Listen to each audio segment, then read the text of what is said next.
বাঙালি মানেই খাদ্যরসিক, আর যারা খাদ্যরসিক হবেন তাদের কাছে খাবারের মেলার সন্ধান থাকবে না এমনটা তো হবে না।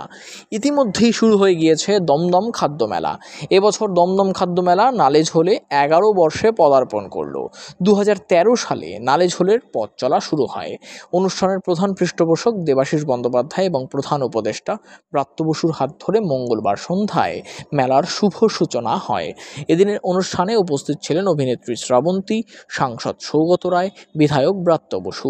16 থেকে 26 জানুয়ারি 10 দিন ব্যাপী চলবে এই খাদ্য মেলা। খাদ্যরসিক বাঙালির কাছে এই মেলা একটি অন্য মাত্রা রাখে, কারণ কলকাতার সমস্ত নামি দামি স্টল এই মেলায় অংশগ্রহণ করে। সুতরাং বলাই বাহুল্য, জমজমাট মেলায় ঘুরতে এবং বাহারি নানা পদ আস্বাদন করতে ক্রমশ ভিড় বাড়ছে নালেঝোলেতে। তবে এবছর মেলার বিশেষ আকর্ষণ খাদ্যপ্রেমীদের কাছে বিশাল বড় পাওনা। সাধারণত মেলায় খাবার কিনে খেতে হয়, কিন্তু এই মেলায় বিকেল 5টা থেকে টানা 1 ঘন্টা আগত সমস্ত খাদ্যরসিকদের একেবারে বিনামূল্যে রসগোল্লা ও ফুচকা খাওয়ানো হবে বলে জানা গিয়েছে। তাই খাদ্যপ্রেমীরা যে আর অপেক্ষা করবে না তা বলাই বাহুল্য। আর বিকেল হতেই ভিড় বাড়ছে দমদম খাদ্য মেলার নালেঝোলেতে। মানে একটা সময় তো রেস্ট্রিকশন টানতে হয়, আমি সেইটা শুরু করে দিয়েছি। মুখ্যমন্ত্রী তো বলছেন সৌগতদা খালি বয়স হয়ে গেছে বলেন, কিন্তু উনি বয়সের ব্যারিকেশনটা মানতে চান না। না, আমি বয়স হয়ে গেছে বলি ওটা একটা অলংকারিক শব্দ, ফিগার অফ স্পিচ। এখনো তো কোনো কাজের দিক থেকে অসুবিধা হচ্ছে না। বাংলায় আমরা সমর্থন করি না, এবং আমার ধারণা শেষ পর্যন্ত দেশের লোকও এই সরকারকে সমর্থন করবে না। খুবই খাদ্য মেলা আমাদের এখানে দমদম অত্যন্ত জনপ্রিয় মেলা, এবং এটা দেবাশিস বন্দ্যোপাধ্যায় নেতৃত্বে, আমি আমার কথায় 2013 থেকে এটা ঘটছে।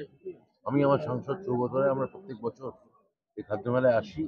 এই খাদ্য মেলায় অনেক মানে রবীনা ট্যান্ডন থেকে বিদ্যা বালান, প্রচুর অভিনেত্রী এসছেন, বড় বড় বোম্বে স্টার এসছেন। এবছর শ্রাবন্তী চ্যাটার্জি এসেছিলেন, এবং খাদ্য মেলা আজ থেকে শুরু হলো। আমার মনে হয় মানুষ গতবার প্রত্যেক বছরের মতো এবারও আনন্দ করে অংশগ্রহণ করবে। কিছু বলবেন? না, আমি বলে এসছি, এখানে কিছু বলবো। আজকে ঘোষণা করেছেন সহধর্ম, উনি একটা বিরাট মিছিল করবেন। উনি নিজে আমাকে নেতাজি ইন্ডোরে আমায় বলেছেন একটি অনুষ্ঠানে যাওয়ার জন্য। বিরাট করে তৃণমূল কংগ্রেস সমস্ত ধর্মের ভাই বোনদের প্রতি ভ্রাতৃত্ব, মৈত্রী, সৌভ্রাতৃত্ব এবং সহমর্মিতা জানাবে। এই কোনো একটা বিভাজনের রাজনীতি, মানুষকে বিচ্ছিন্ন করে দেওয়ার রাজনীতি, এই রাজনীতি পশ্চিমবঙ্গে চলবে না।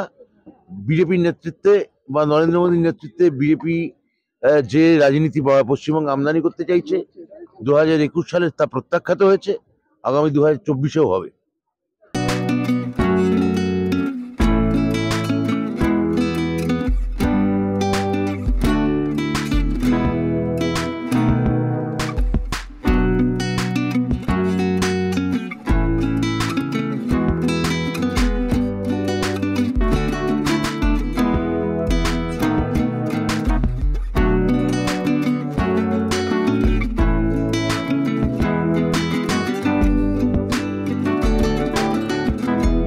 Bureau report, channel 10।